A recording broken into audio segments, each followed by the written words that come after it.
సరిపోదా శనివారం movie box office దగ్గర దూసుకెళ్తుందనే చెప్పాలి. సరిపోదా శనివారం మూవీ బాక్స్ ఆఫీస్ దగ్గర విపరీతంగా దూసుకెళ్తుందనే చెప్పాలి. 3 రోజుల్లోనే 50 కోట్ల గ్రాస్ కలెక్షన్స్ రాబట్టిన చిత్రంగా నిలిచింది. కేవలం 2 గంటల్లోనే 2 లక్షల టికెట్లు అయితే అమ్ముడుపోయాయి. బుక్ కరెక్ట్‌గా ఆదివారం పూట ఉదయం జరిగింది.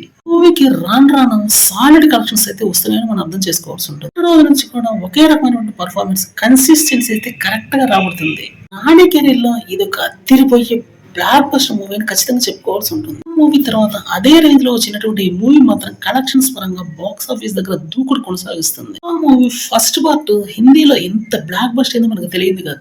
ఫస్ట్ లో స్లోగా స్టార్ట్ చేసినప్పటికీ రాను రాని ఈ మూవీ తిరుగులేనటువంటి బ్లాక్ బస్టర్ గా నిలిచింది. 150 కోట్ల పైగా కలెక్షన్స్ రాబట్టింది కేవలం హిందీలోనే రాబట్టడం జరిగింది. ఇప్పుడు సెకండ్ పార్ట్ మీద అక్కడ వాళ్ళ దృష్టి భారీ స్థాయిలో పడింది. అక్కడ ప్రీ రిలీజ్ బిజినెస్ అయితే దగ్గర దగ్గర 200 కోట్లు పలికిందని చెప్పాలి. ఇది ఆషామాషి రేట్ కాదు. బాలీవుడ్ లో సాలిడ్ కలెక్షన్స్ రాబట్టబోతున్నటువంటి మూవీ ఏదైనా ఉంది అంటే అది ఖచ్చితంగా ఈ పుష్ప 2 అని అయితే చెప్తున్నారు. మూవీ అంటే అక్కడ రిలీజ్ అయితే మాత్రం తిరుగులేనటువంటి కలెక్షన్స్ రాబట్టి ఒకసారి చాలా గట్టిగా ఫస్ట్ పార్ట్ అక్కడ బ్రహ్మరథం పట్టడం జరిగింది. ఇక సెకండ్ పార్ట్ గురించి అందుకని ఇంతలా వెయిటింగ్ నడుస్తుంది. ఫస్ట్ పార్ట్ ని మించి మరి బాలీవుడ్ లో సెకండ్ పార్ట్ అయితే రిలీజ్ అవబోతుంది. స్టేట్ అనౌన్స్ చేసిన విధంగానే డిసెంబర్ 6వ తారీఖున అయితే ఈ మూవీని రిలీజ్ చేయాలని ఖచ్చితంగా టూర్ రూపంలో మరో బ్లాక్ బస్టర్ అయితే బాలీవుడ్ లో పొంచి ఉందని చెప్పారు.